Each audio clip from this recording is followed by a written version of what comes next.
வணக்கம் நலம் தானா வீவர்ஸ். இன்னைக்கு அவல் பிரெட் செய்ய போகிறோம். அது அவல் ஒரு கப்பு மெலிஸ் அவல் எடுத்து நல்லா 2 தடவை கழுவிட்டு கொஞ்சம் தண்ணி ஊற்றி நல்லா ஊற வச்சாச்சு. இதை வந்து ஊற வச்சதுக்கு அப்புறமேல நல்லா கொஞ்சம் மசிச்சு விட்டுக்கணும். இதை அப்படியே ஒரு ஸ்மாஷ் பண்ணுறாப்புல இதை மசிச்சு விட்டுக்கிட்டு இதுக்கு ஒரு கப்புக்கு அரை கப்பை விட கொஞ்சம் கம்மியாக அரை கப்பே கூட இருக்கலாம். இது ரவை, சும்மா பாம்பே ரவை, இந்த வறுத்தது. இது வறுத்தது. இது எடுத்தாச்சு. இது ஓரளவுக்கு பிசைஞ்சு வச்சாச்சு. இப்போ ஒரு பாத்திரத்தை எடுத்து அடுப்பை பற்ற வச்சு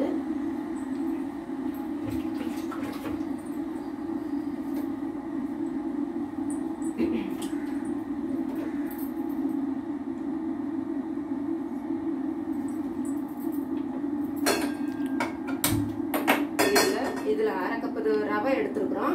நல்லா ஒரு கப்பு 1.25 கப்பு தண்ணி, இதுல தண்ணி கொதிக்க வச்சிருக்கிறோம். இது வந்து ஒரு கப் அளவு கொஞ்சம் கம்மியா இருக்கும். சுடு தண்ணி. ஆமா, ஏன்னா சீக்கிரம் சுடுங்கிறதுக்காக கெட்டில்ல போட்டு ஒரு கப்பு ஊத்திருக்கோம். அப்புறம் வேணும்னா கூட கலந்துக்கலாம். இப்போ இது கொதிக்கிற ஸ்டேஜ் வந்துருச்சு. இப்போ நீங்க அதுல என்ன பண்ண போறீங்க? இந்த மாவுல இந்த ரவையும் அவளை போட்டுக்கலாம். அவளை முதல்ல போட்டாச்சு.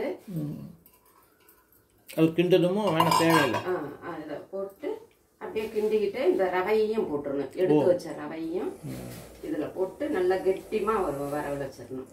நல்லா பிரெட் எப்படி இருக்குமோ அந்த அவளும் பாக்கி இருக்கு, கொஞ்சம் கொஞ்சமா போடணுமா? இல்ல போட்டுடணும். தண்ணி வேணா ஊத்திக்கலாம், வேணாம், தேவையில்லை, வேண்டியதில்லை. ஏன்னா திரும்பவும் தோசைக்கல்ல போட்டு ஃப்ரை பண்ணுவோம். இதுல கொஞ்சம் உப்பு கலந்துக்கலாம்.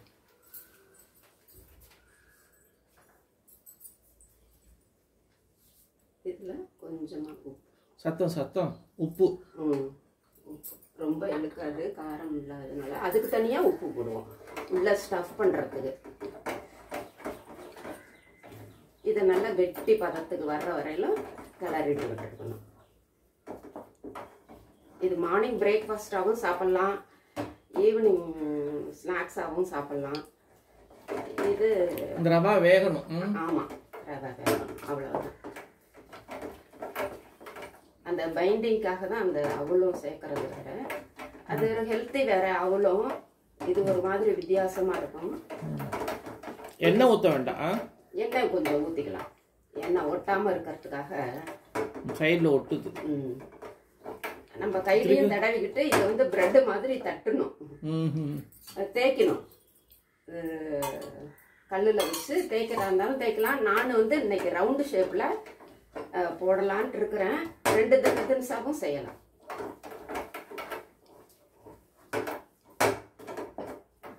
தண்ணி போதுமா? போதும் 2 பங்கு போதும். இது உப்புமாவுக்குன்னா நம்ம வந்து 3 பங்கு சேர்ப்போம். கொஞ்சம் தளதளன்னு இருக்கும். இதுக்கு வந்து கெட்டிமா இருக்கணும். அதுக்காக 2 பங்கு தண்ணியிலேயே இது நல்லா வெந்துடும்.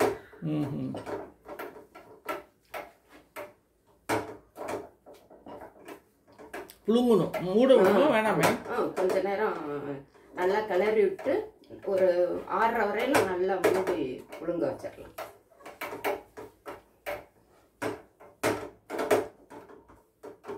நல்லா திறந்துட்டு வந்துடும்.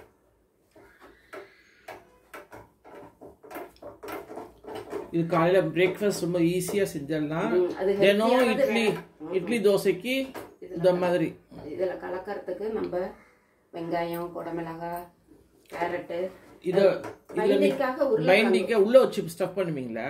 ஆமா, ஸ்டஃபிங்க்கு வந்து குடமிளகா, கேரட்டு, கொத்தமல்லி, கருவேப்பிலை, இஞ்சி, பச்சை மிளகாய், வெங்காயம், பொடிங்க, பொடி, மிளகாய் பொடி, கரம் மசாலா, சாட் மசாலா.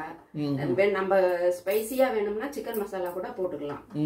கொஞ்சம் ஜீரக பொடி, உப்பு, இதெல்லாம் எடுத்து வச்சு. நேத்துல இருந்து உங்க சிக்கன் மசாலாங்கிறாங்க. அது எதுக்குன்னு சொன்னாங்கன்னா, சில பேர் காரம் விரும்புறவங்களுக்கு சொல்றாங்க. அந்த பிளேவர் ஒரு சிலருக்கு பிடிக்கும் இல்லையா, அதுக்காக தான். சிக்கன் மசாலா, பொட்டாசியம் சிக்கன் மசாலான்னு உங்களை ஞாபகப்படுத்துறாங்க. அது வந்து காரத்துக்காக சொல்கிறது. சிக்கன் மசாலாலாம் சுல்லுன்னு இருக்கும், அதுக்காக அப்படி சொல்கிறாங்க. இப்போ பாருங்கள் நல்லா கெட்டியாகிடுச்சு, வெந்துருச்சு. ஸ்டவ் ஆஃப் பண்ணிட்டு ஒரு கொஞ்சம் நேரம் புழுங்க விட்டுட்டோம்னா நல்லா இருக்கும். இது இப்படியே இருக்கட்டும். இப்போ அதை தாளிச்சுக்கலாம்.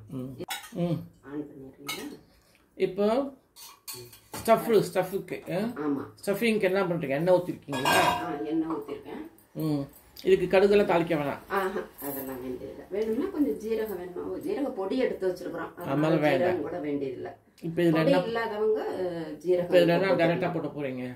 இப்போ இந்த வெங்காயம் தான் ஃபர்ஸ்ட் போட போகிறோம். வெங்காயம், பச்சை மிளகாய். முதல்ல பச்சை மிளகாய் போட்டுறோம். பச்சை மிளகாயும் போடலாம். எல்லாம் வதக்கி இஞ்சி பூண்டு போட்டாலும் கொஞ்சம் நல்லது தானே.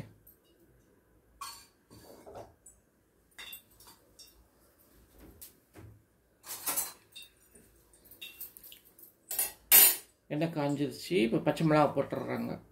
ஒரே ஒரு பச்சை மிளகாய் பொடி வேற போடுறோம். இது வந்து ஃப்ளேவரும் நல்லா இருக்கும் உடம்புக்கு. அதோட இஞ்சி போட்டுக்கலாம். இஞ்சி ஃபர்ஸ்ட்.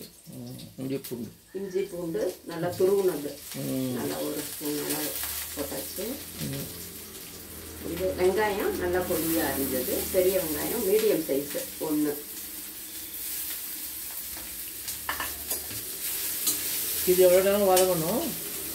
ஒரு 70% வதங்கினா போதும்.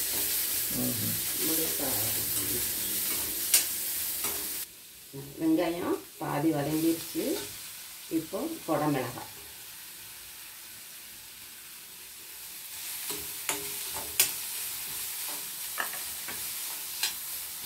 இப்போ இதுலேயே இந்த பொடிங்கெல்லாம் போட்டுக்கலாம், வாசம் போகும். இது வந்து இப்போ பச்சையாக கூட சாப்பிடலாம், அதனால கடைசியில் போட்டுக்கலாம். இது கேரட்டும் கொத்தமல்லியும் கொஞ்சமாக புதினா வாசமாக இருக்கணுங்கிறதுக்காக. இது மிளகாய் பொடி.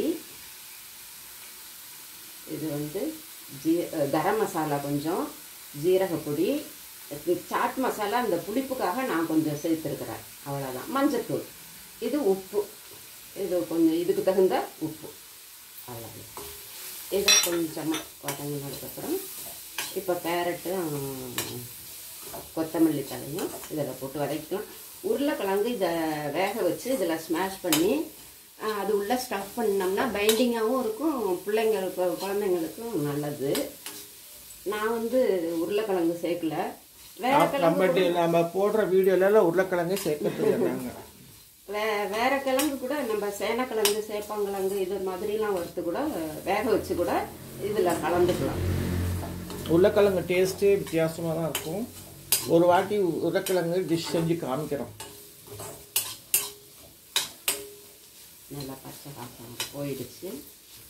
இப்போ நீங்கள் காய்கறிக்காரரும் கண்டிப்பாக உருளைக்கிழங்கு வாங்கன்னு கெஞ்சுறாரு. நாங்கள் தான் வேணான்னு தள்ளுறோம். நேற்று கூட கொண்டு வந்தார், நல்லா ஃப்ரெஷ்ஷாக கொண்டு வந்தார்.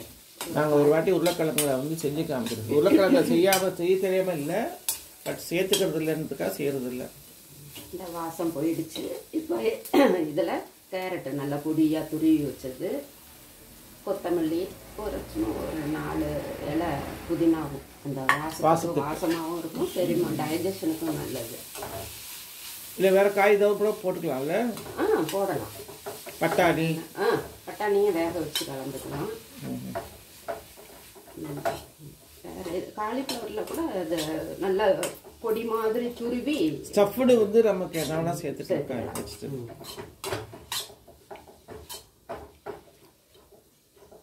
ரொம்ப வதக்கணும் தேவையில்லை. பச்சை வாசம் போனோன்னே போதும். இதை கூட ஆஃப் பண்ணிக்கலாம்.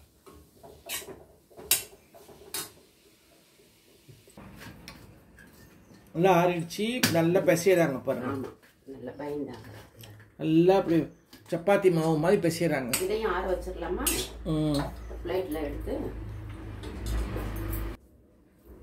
நல்லா ஆறுனதுக்கப்புறம் நல்லா பிசைஞ்சு இது மாதிரி உருட்டி எடுத்து தேய்ச்சி வச்சுக்கணும். கொஞ்சம் மொத்தமாக ரொம்ப மெலிசாக வேண்டியதில்லை.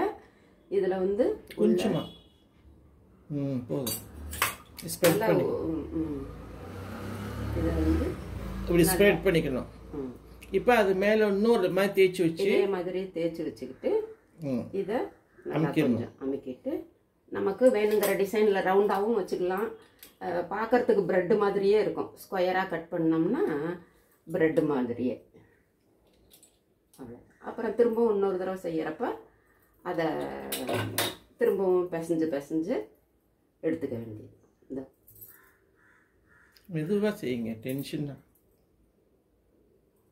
இப்போ தோசைக்கல்ல எண்ணெய் ஊற்றிக்கணும். அடுப்பில் வச்சு காஞ்சிருச்சு.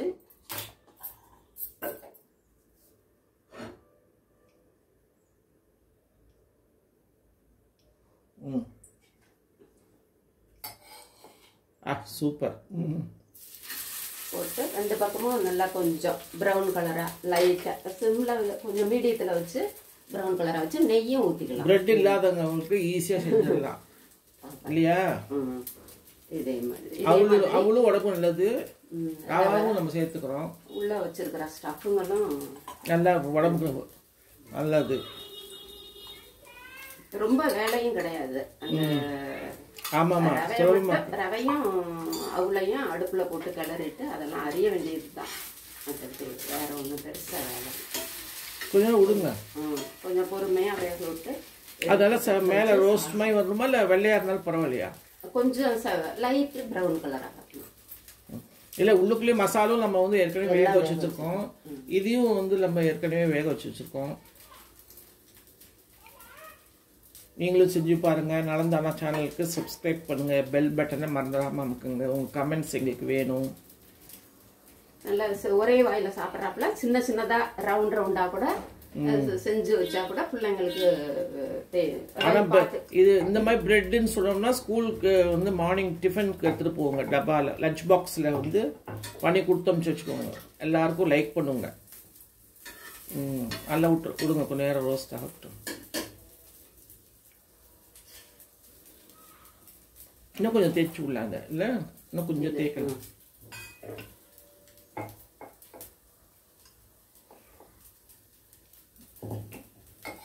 கீழே வைக்காதீங்க, தேய்க்கிற கல்ல தீக்க வைக்கிறது கட்டையும்.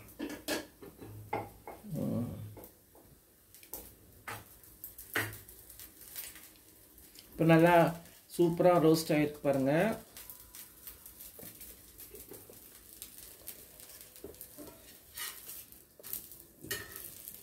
நீங்களும் செஞ்சு பாருங்க. நலந்தானா சேனல் எப்பொழுதும் போல. ஓ, இல்லையா கூட சும்மாவே சாப்பிடலாம். சாப்பிட்டா டேஸ்டாக தான் இருக்கும். சம்சா மாதிரி இருக்கும். Bread sandwich.